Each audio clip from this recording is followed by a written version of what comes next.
नमस्कार दोस्तों, स्वागत है आपका वीएसएम डेयरी फार्म ब्लॉग में। आज की इस वीडियो में हम बात करेंगे कि बुल का सिलेक्शन किस आधार पे किया जाना चाहिए। प्रूवन बुल हमें इस्तेमाल करना चाहिए या जीनोमिक बुल।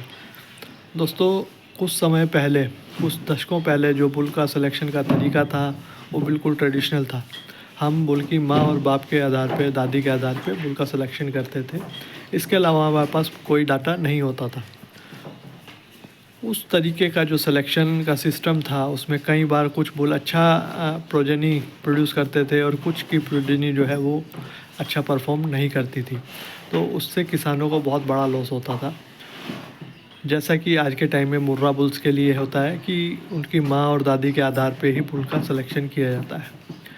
साथ साथ में वहाँ पे जो पुराने बुल हो जाते थे, जो 9-10 साल के बुल हैं जिनकी प्रोजेनी फील्ड के अंदर होती थी, उस तरीके के बुल्स का भी लोगों को पता होता था कि इसके बच्चे अच्छे आते हैं, तो वहाँ पे वो प्रूवन बुल को सेलेक्ट करने का तरीका होता था और उस बुल का इस्तेमाल जो है ब्रीडिंग में किया जाता था।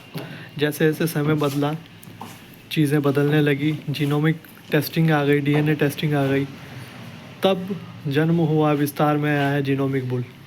जीनोमिक बुल से फ़ायदा ये होता है कि हम 1 महीने के बच्चे से पता लगा सकते हैं कि इसके आने वाली प्रोजेनी जो है वो अच्छा परफॉर्म करेगी कि नहीं। और जीनोमिक बुल में अपने गुण को अपनी प्रोजेनी में ट्रांसफ़र करने की जो क्षमता है वो लगभग 70% मानी जाती है कि 70% तक उस पर हम विश्वास कर सकते हैं। और इसी प्रकार धीरे धीरे जब जीनोमिक बुल्स का डाटा कलेक्ट होने लगा, तब प्रकाश में आया जीनोमिक प्रूवन बुल, जो जिनका जीनोमिक डाटा भी है और साथ में वो बुल प्रूवन भी है। तो इस प्रकार के जो बुल हैं उनकी जो आनुवंशिक गुणों को आगे प्रोजेनी में ट्रांसफ़र करने की क्षमता है या उन पर जो विश्वास किया जाता है वो 99% तक किया जाता है। उनका जो डाटा है वो 99% तक करेक्ट होता है, मतलब कि उस बुल के 99% चांसेस हैं कि उसकी प्रोजेनी उस बुल में जो जीनोमिक गुण है, आनुवंशिक गुण है, वो उनको प्राप्त करेगी। तो ये 2 मेथड थे। अब बात आती है कि आज की डेट में हमें किस प्रकार से सिलेक्शन करना चाहिए। तो आज की डेट में डेयरी में कई तरह के आयाम हैं, कई तरह के स्टैंडर्ड्स हैं जिसमें डेयरी में बुल्स का सिलेक्शन किया जाता है। अब सिर्फ दूध के आधार पर सिलेक्शन नहीं होता, उसके टोटल परफॉर्मेंस के आधार पर भी सिलेक्शन हो जाता है। और कई बार ये देखा जाता है कि लो टीपीआई वाले बुल्स की डॉटर्स अच्छा प्रोड्यूस करती हैं और हाई टीपीआई वाले बुल्स की डॉटर जो हैं वो लो स्टैंडर्ड रह जाती हैं।